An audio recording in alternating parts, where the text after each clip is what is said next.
लीलरिया शोभे। जटवा में गंगा के होला हरिया चंदा लीलरिया शोभे।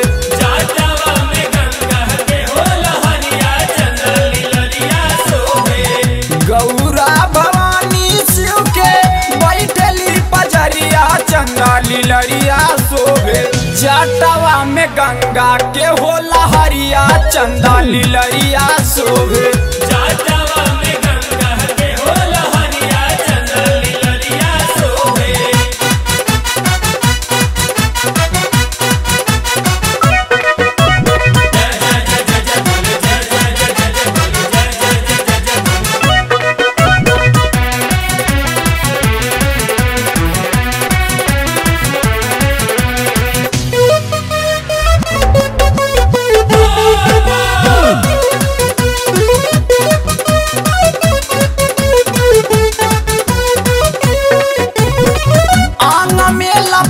सब होला भाषा मी भाभूत हो।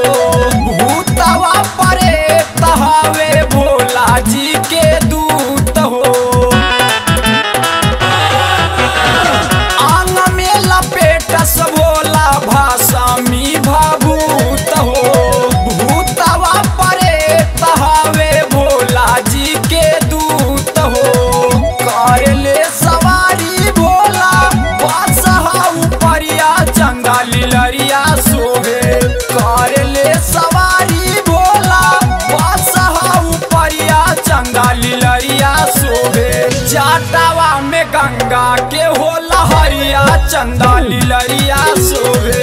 जटवा में गंगा के होला हरिया चंदा लीलरिया शोभे।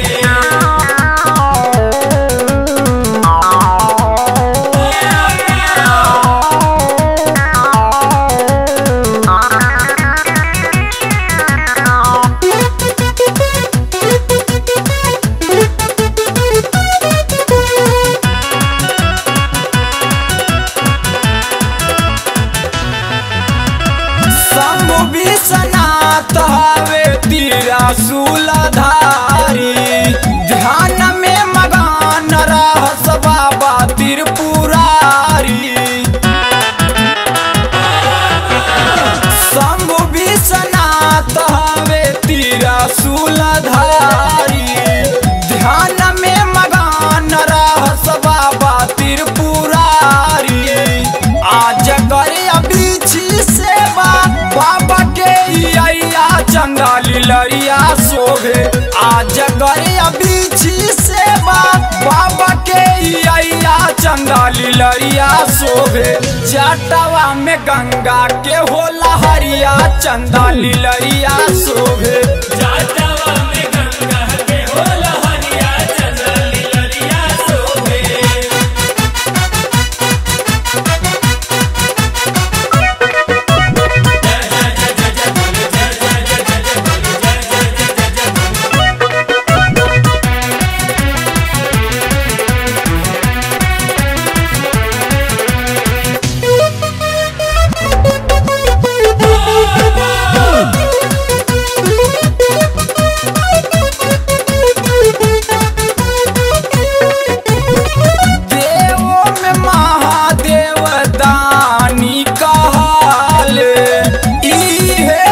स्वर पारा फानी कहाले। देव में महादेव दानी कहाले। इहे रमेश्वर पारा फानी कहाले। विवेक पारदेसी परबा बाबा के नजरिया चंदा लीलरिया शोभे। विवेक पारदेसी परबा बाबा के नजरिया चंदा लीलरिया शोभे। जटवा में गंगा के होला हरिया चंदा लीलरिया शोभे। जटवा में गंगा के होला हरिया चंदा लीलरिया शोभे। गौरा भवानी शिव के बैठली पजरिया चंदा लीलरिया शोभे। गौरा भवानी शिव के बैठली पजरिया चंदा लीलरिया शोभे। जटवा में में गंगा के होला हरिया चंदा लीलरिया शोभे। जटावा